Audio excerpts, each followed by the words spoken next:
Donc ici, le tirage au sort, on va voir les groupes à l'écran parce que même si j'ai ouvert tout de suite après la clôture du tirage, eh ben, j'ai déjà tous les screens avec tous les groupes. Il n'y a pas d'équipe avec moi, comme ça vous savez.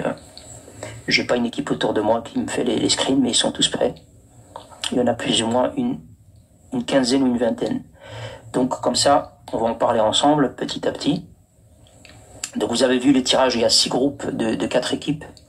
Pour ceux qui ne sont pas au courant, contrairement aux éditions précédentes, pas celle de la Côte d'Ivoire, mais celle d'avant, on avait les 2 premiers qui étaient qualifiés. Là, comme il y a un peu plus d'équipes, on est passé à 24 équipes. Là, on a les 2 meilleures équipes de chaque groupe, ainsi que les 4 meilleurs troisièmes. Donc il y a aussi les 4 meilleurs troisièmes qui passent. Donc c'est assez facile de se qualifier, on va dire. Et j'utilise bien le mot facile. Pour des équipes qui sont dans le chapeau A, je parle surtout des équipes qui sont dans le chapeau A, c'est quand même pas compliqué d'être dans les 3 premiers. Bon, à part pour certains qui aiment bien le dramatique. Ils aiment bien se mettre dans des situations dramatiques. Et à la fin, ils rentrent Broadway. Donc la cérémonie, elle a été exceptionnelle, hein, elle a été magnifique. Je sais pas si vous l'avez suivi. Au théâtre national Mohamed El Khamis à Rabat, somptueux. L'ensemble des intervenants avant ce tirage au sort, puisque ceux qui ont suivi 1h30 avant, l'ensemble des intervenants, et pas uniquement marocains, les intervenants africains et les différents invités, ont tous pour la plupart, remercié Sidna Lanso, qui a rendu tout cela possible par sa vision toujours innovante et anticipative. Donc c'est pas juste les Marocains, ça coule de source pour nous les Marocains, et la proximité qu'on a avec Sidna Lanso, mais même les invités, ceux qui observent un peu les évolutions au Maroc, eh ben, ils remercient en premier lieu Sidna Lanso, qui a rendu tout cela possible, parce que ce n'est pas juste une question d'accepter de recevoir la CAN, et c'est pas juste une question de construire ou de réaménager 4, 5, 6 stades. Ça va bien au-delà, évidemment. C'est vrai qu'à une certaine époque, il suffisait d'avoir 4 stades, 5 stades, 6 stades, même pas dans les normes de la FIFA, et tu pouvais organiser une CAN. C'était pas compliqué. Aujourd'hui, les exigences sont un peu plus compliquées, et surtout après le Maroc, courage pour les suivants parce que on va vraiment hausser le niveau. Alors, je vais essayer d'avancer un peu plus vite. Les ennemis du Maroc, parce que c'est notre credo sur les réseaux sociaux, c'est face à eux qu'on est confronté systématiquement. Les ennemis du Maroc, et en l'occurrence le voisin de Coach-Araj, rappelle-moi, à l'est, ouest, nord. Les voisins de l'est. Ouais, il m'a dit est. Ok, donc les voisins de l'est. Donc les voisins de l'est qui aiment nous dire que le Maroc, il faut arrêter d'en rajouter. C'est pas tellement. Allez, je veux dire, c'est pas ce qu'on nous vend, c'est juste de la parlotte, c'est juste du vide, et que c'est juste l'Algérie n'a rien à envier au Maroc, etc. Au niveau infrastructure, etc. Ben là aussi, encore une fois, une nouvelle fois, une énième fois, et c'est ça qui est exceptionnel, c'est que tous les invités lors de cette cérémonie, et même avant et même après, et c'est des gens qui ne doivent rien au Maroc, je veux dire, c'est des gens qui sont invités pour l'événement, que ce soit des officiels, que ce soit des gens du monde artistique, même parfois des gens qui ont marqué l'histoire du football africain, etc. Ben, eux tous reconnaissent que le Maroc est pionnier, le Maroc est le pays en Afrique le plus développé en termes d'infrastructure pour recevoir des compétitions de cette ampleur. Donc c'est pas juste une question de stade, il y a aussi les infrastructures de transport, ce qui va garantir une fluidité pour les déplacements des supporters. Il faut savoir que les équipes n'auront pas à faire plus de 40 km pour les déplacements, sachant qu'au Maroc, vous avez des infrastructures de transport, vous avez un réseau d'aéroports internationaux dans des villes comme Casablanca, Rabat, Marrakech, avec des compagnies, des grandes compagnies aériennes, dont évidemment Royal Air Maroc, qui va assurer une connectivité, Inch'Allah, sans faille, et cette connectivité est reconnue au niveau international. Donc voilà comment on peut prétendre organiser une compétition continentale. C'est pas juste on a construit un stade de Baraki, on a construit 2-3 stades à gauche et à droite et ça fait 20 ans qu'on les construit et c'est bon, on est prévenu. Et puis les transports, les hébergements, etc. On verra bien, on va vous mettre, mais voilà, on a les stades. Alors, il y a certains pays qui fonctionnent comme ça, hein, je vous garantis. Vous avez bien vu les autobus du voisin de l'Est. Hein. C'est les autobus les cars de Guantanamo. Il y a aussi le réseau ferroviaire, j'ai oublié. Ouais, il y a le réseau ferroviaire qui est également à un niveau avancé. Alors, évidemment, les lignes vont encore... il va y avoir une expansion encore des lignes. Hein, on parle de la ligne à grande vitesse Al-Boraq. Il y a des réseaux d'autoroutes aussi en très de bonne qualité. Les transports publics aussi. Les services hôteliers. Le Maroc a une réputation pour cela aussi. Il y a aussi le sécuritaire. Le Maroc aussi est pionnier au niveau sécuritaire, au niveau sanitaire. Il y a aussi l'expérience, l'expertise. Le Maroc a déjà organisé certaines compétitions, on va dire, de préparation à cette CAN. Il y a eu la CHAN il y a plusieurs années. Il y a eu la Coupe d'Afrique des Nations féminine il y a 3 ans. Il y a eu la Coupe du Monde des clubs il y a juste 2 ans. Donc le Maroc a déjà organisé pas mal d'événements. Elle a déjà reçu des équipes, des staffs qui ont une exigence sans faille. Je parle de clubs de football comme le Real Madrid, comme c'est pas des clubs qui plaisantent. Ils vont pas venir se préparer et jouer des matchs dans un pays qui ne leur garantit pas un certain confort, que ce soit au niveau de l'infrastructure et au niveau des terrains. Donc c'est très important. Alaykoum salam, marhaba, ce qui est arrivé, vous pouvez partager, on va rentrer dans le vif du sujet. Alors il y a 9 stades qui ont été retenus, 9 stades. Alors la CAN n'a pas encore débuté évidemment, et déjà le Maroc marque les esprits au niveau des records. C'est ce dont je vous parlais tout à l'heure, c'est que le Maroc va être le premier pays dans l'histoire de cette compétition, et pour ceux qui ne l'ont pas entendu, qui n'autorisera pas 2 matchs dans un même stade le même jour.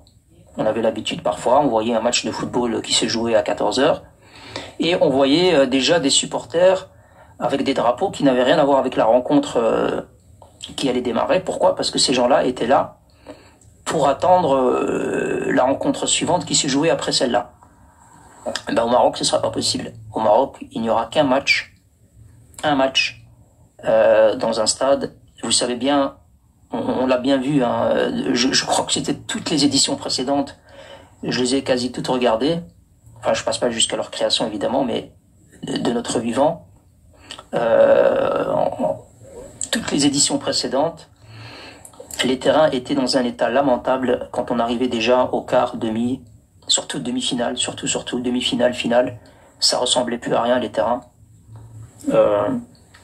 Je vais vous faire monter, mais il va falloir patienter, parce que j'ai une trame de live, et si des gens montent pour parler, ça me bousille ma trame.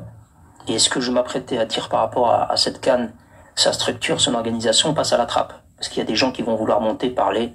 Chacun voudra parler 3 minutes, 4 minutes, 6 minutes.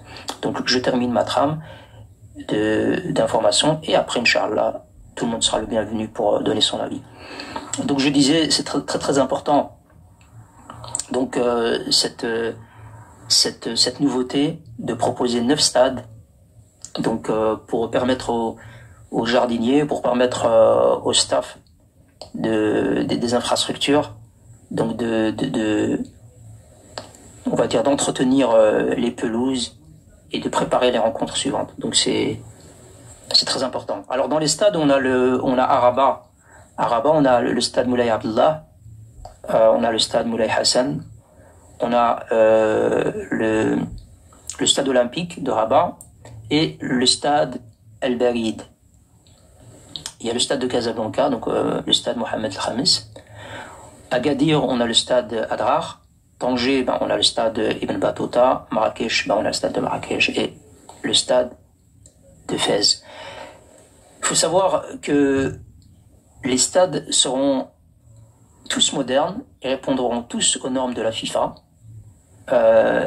Mais attention, c'est très important à vous le dire, évidemment.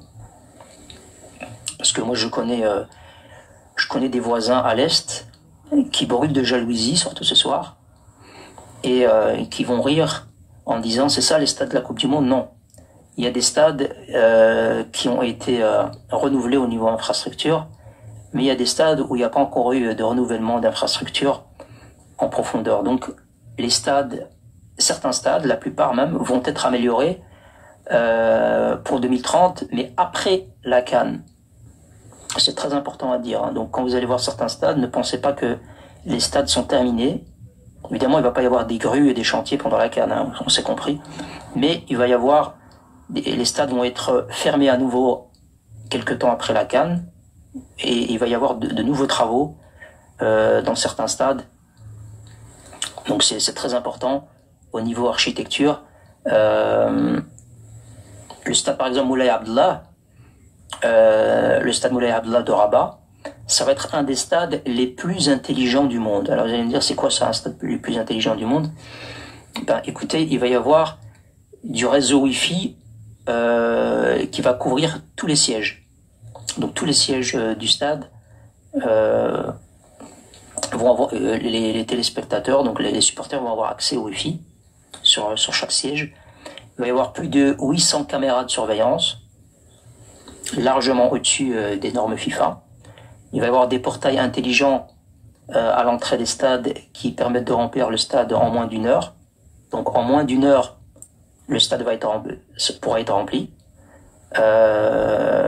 Aujourd'hui, il y a certains stades où les zombies, ils foutent le bordel à l'entrée.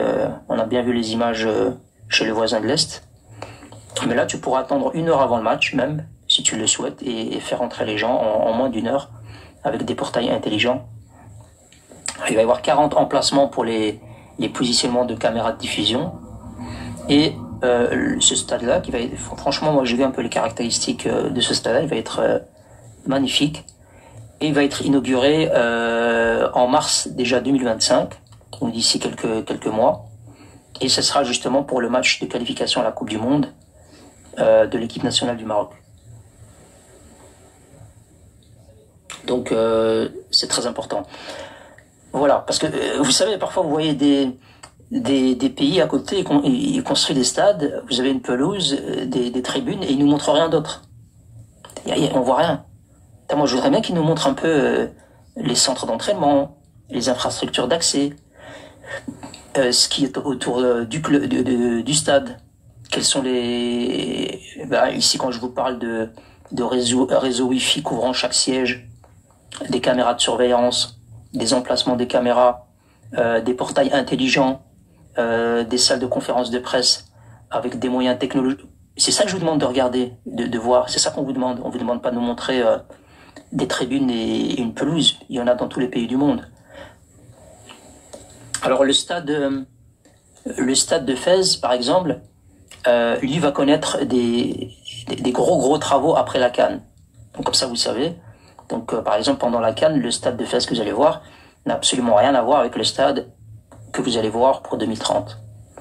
Puisqu'il y a la piste d'athlétisme qui va être supprimée, il va y avoir un abaissement du niveau du terrain, et on va ajouter de nouvelles tribunes au niveau du sol, et il va aussi avoir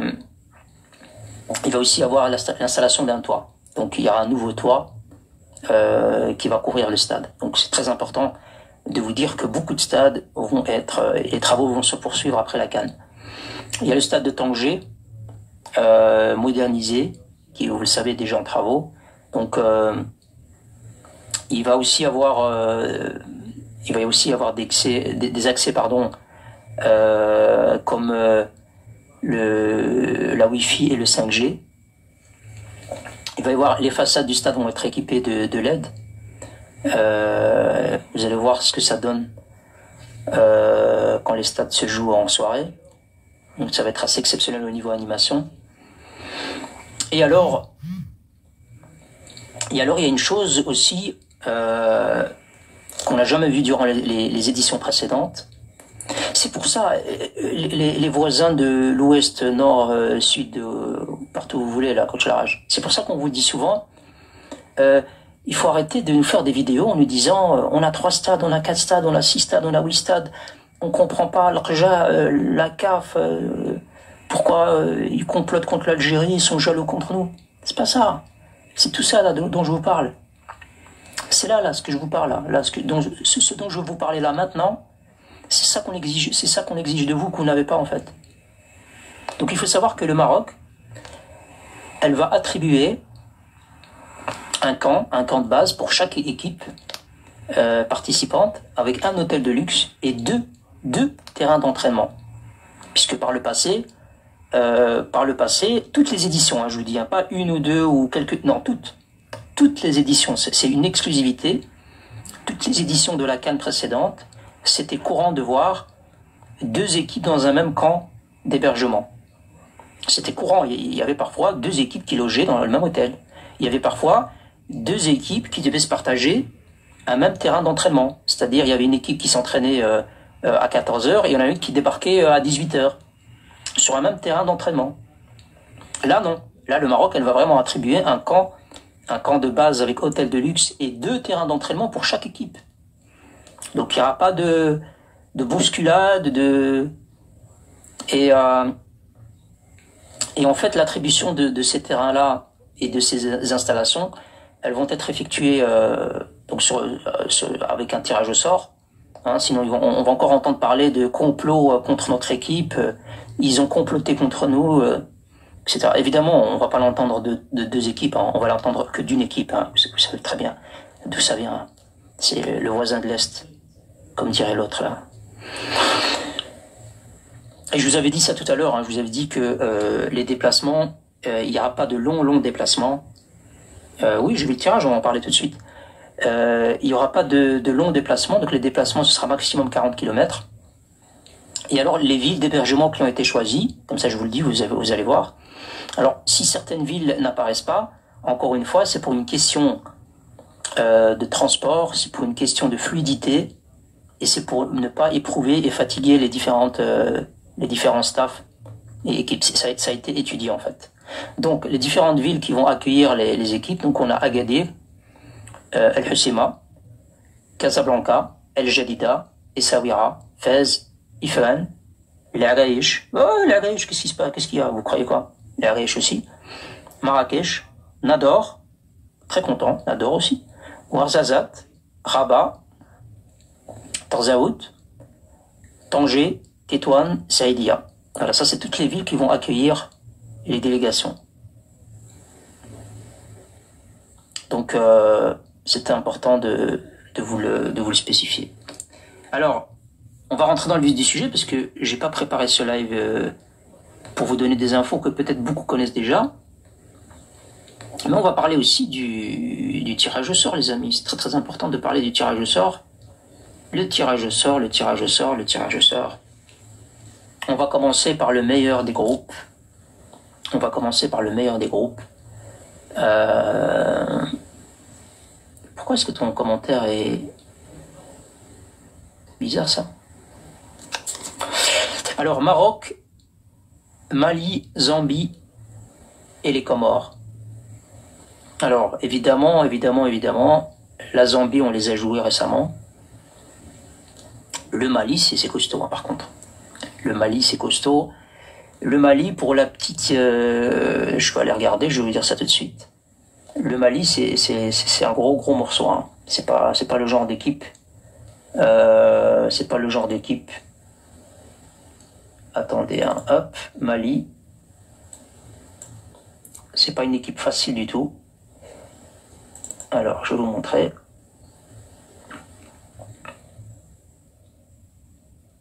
Voilà. Alors, le Mali quand même.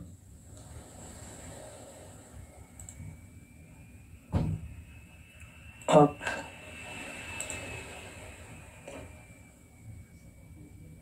Ouais, pas mal, hein.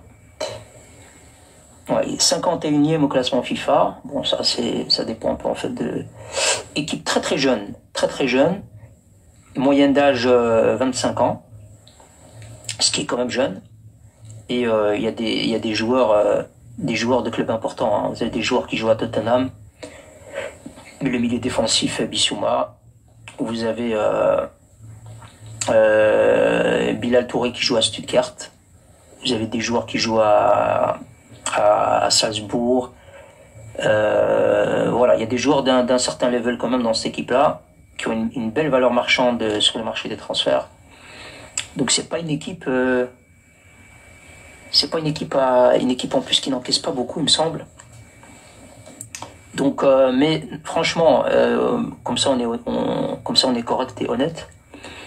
Avec les formules des 2 premiers qui passent et les 4 meilleurs troisièmes, ce serait quand même la honte pour les équipes du premier chapeau de pas passer. Hein. Moi je trouve. Hein. Donc Maroc, Égypte, Nigeria, Sénégal, Côte d'Ivoire et la bande à Tebboune. Franchement, ces équipes-là, si elles parviennent pas à passer le premier tour, c'est qu'il y a vraiment un problème, un sérieux problème. Hein. Déjà. Hein. Alors pour les autres, je veux bien discuter. Pour certaines équipes, mais je veux dire le chapeau A là, normalement ça devrait le faire. Hein. Après c'est très important de se mettre à la première place pour une question d'hébergement, de déplacement, etc. Surtout pour le Maroc, c'est bien de rester à Rabat. Donc c'est bien de finir premier. Groupe difficile.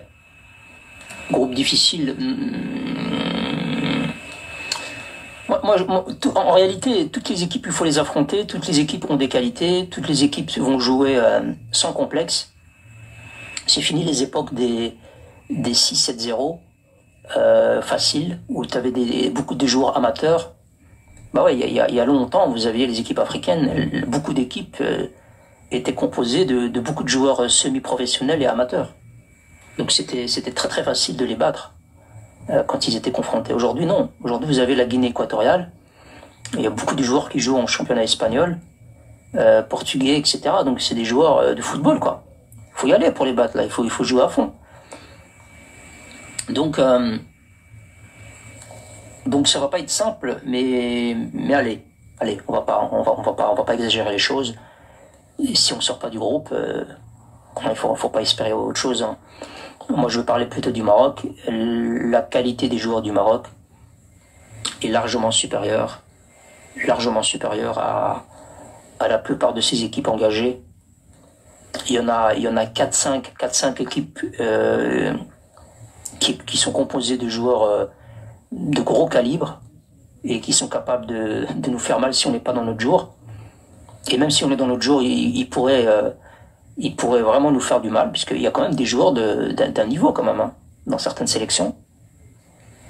Et donc voilà, c'est une fête de football, les amis. Hein. Il faut redescendre aussi un petit peu. Il faut pas ressentir cette CAN comme une obligation ou une pression. Moi, je pense qu'il faut savourer le moment.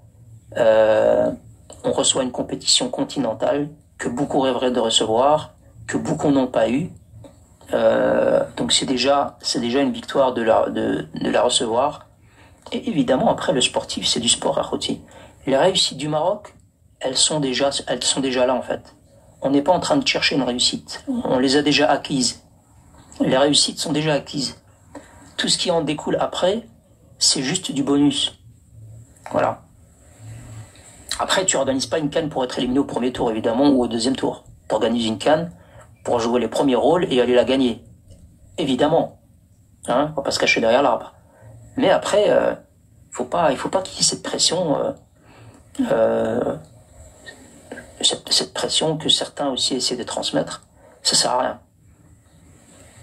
Le Mali, c'est une bonne équipe, mais il faut pas oublier, il faut être dans les 2 premiers. Les 2 premiers, voire les 3 premiers, donc. Le Maroc, elle peut jouer facilement la tête du classement. Alors, on va commenter les autres groupes rapides et après on reviendra sur le groupe du Maroc. Alors le groupe B, Égypte, Afrique du Sud, Angola, Zimbabwe. Ça par contre c'est un groupe serré. Alors là, ça c'est vraiment homogène, hein. C'est un groupe bien équilibré. Ah, celui qui n'arrive pas à réveiller pour disputer ses matchs est mal barré, hein. Alors évidemment, l'Égypte, de par son palmarès, de par son prestige africain, évidemment, l'Égypte est favorite du groupe. Mais derrière, putain, c'est pas des guignols, hein. L'Angola, l'Afrique du Sud, l'Angola a fait une belle canne en Côte d'Ivoire. C'est pas les derniers des guignols, hein. Ça va être serré, absolument. Je sais pas qui a mis un groupe ultra défensif. Ça va être très serré au niveau des résultats. Très très serré. Très disputé. Donc même l'Égypte va devoir faire très attention de ne pas devoir disputer sa qualification au troisième match. Donc là aussi, attention les pièges. Alors le groupe C, Nigeria, Tunisie, Ouganda, Tanzanie. Bon, si c'est la Tunisie des dernières semaines et des derniers mois, moi je dis, il y a match pour la Tanzanie et l'Ouganda. Hein? Et c'est pas dénigrer les Tunisiens, évidemment, en disant ça. Moi, je me fie sur ce que je vois depuis quelques semaines, quelques mois. Donc, le Nigeria, sur le papier, évidemment, c'est supérieur. Il y a de la grosse qualité dans cette équipe. Après, le Nigeria a souvent été décevante, hein, ces dernières années. Donc, il va y avoir match, hein, moi je vous le dis. Hein. Entre les trois, là, Tunisie, Ouganda, Tanzanie, il y a match. Il y a vraiment match entre les trois. Alors le groupe D, Sénégal, la République démocratique, Bénin, Botswana. Le Sénégal et les autres, franchement, je peux pas prévoir. Hein. C'est trop imprévisible. Hein, Même la RDC, la RDC sur papier, c'est bon. C'est une bonne équipe. Mais c'est des équipes imprévisibles. C'est imprévisible. Oui, je sais, Salam, je sais. C'est imprévisible. Mais le Nigeria a été décevant ces dernières années pour les qualifications en Coupe du Monde, même les dernières CAN à part la dernière. Donc c'est pas le Nigeria dont on avait l'habitude il y a 10 ans, etc. Avec les autres générations. On est quand même d'accord que le Nigeria nous a habitués à mieux. Le Nigeria, c'était une qualification assurée en Coupe du Monde à chaque fois. Et quand elle allait en Coupe du Monde, c'était toujours pour jouer la qualif. Après, le groupe de la mort, on peut en parler.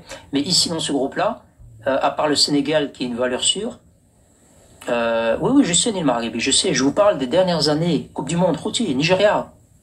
Nigeria a été décevant les dernières années, Routi. Je vous parle pas qu'elle a été en finale. Le Maroc, elle a été en finale de la Coupe d'Afrique, là, en 2004. Mais le Maroc, c'est décevant dans la compétition de manière générale. Je veux dire, le Nigeria, elle a participé aux dernières Coupes du Monde. Ça a été très décevant, le Nigeria, les phases de qualification.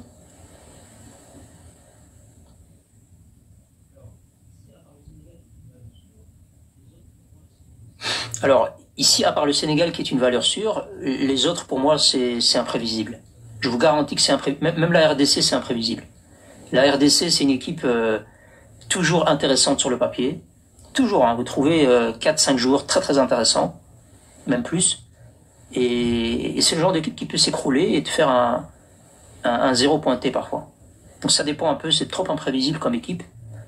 Mais si on se fie au papier, oui, la RDC, c'est une équipe de valeur. Hein. Donc ils sont pas stables, c'est pas une équipe stable, effectivement. Alors, on arrive aux autres groupes. Alors, il y avait deux groupes, hein. Le E. Alors là, on a la bande à Tebboune, le Burkina Faso, la Guinée équatoriale et le Soudan. Donc, ce groupe-là est très très très compliqué. Hein. Alors, autant, regardez, autant je vous aurais mis ce groupe-là. Ah oui, vous n'avez pas eu de chance, hein, les Cagrolais. Franchement, c'est... Oh là là là là là là. Ah ouais, merde. Ah non, celui-là encore plus compliqué. Eh ben, je vais vous dire une chose. Celui-là est encore plus compliqué. Celui-là est plus compliqué. Celui-là, celui-là est plus compliqué que celui-là. Parce que Côte d'Ivoire, Cameroun, c'est puissant, mais je vous garantis que le Gabon, c'est plus ce que c'était. Hein. Le Mozambique, il faut gérer. C'est pas non plus des fous de guerre, mais même s'ils font chier quand ils jouent à domicile. Mais franchement, ce groupe-là, ils ont pris l'équipe la plus chiante du chapeau 3, en fait. Pour moi, ils ont pris l'équipe la plus chiante du chapeau 3. Ah ouais, la Guinée équatoriale, c'est pas des clowns. Hein. Ouais, mais le Gabon aussi, hein. Regarde, le Gabon, t'as vu ce qu'on leur a mis. C'est aussi une équipe qui déçoit, hein. Je trouve. Par rapport à ce qu'on a pu voir. Pourtant, c'est des équipes qui ont quand même des joueurs. Hein. Le Burkina Faso, ben, c'est l'équipe chiante à jouer, systématiquement. C'est vraiment une équipe de merde. En fait, j'ai l'impression que l'Algérie, ici... Attendez, je vais regarder. Attendez, je vais regarder.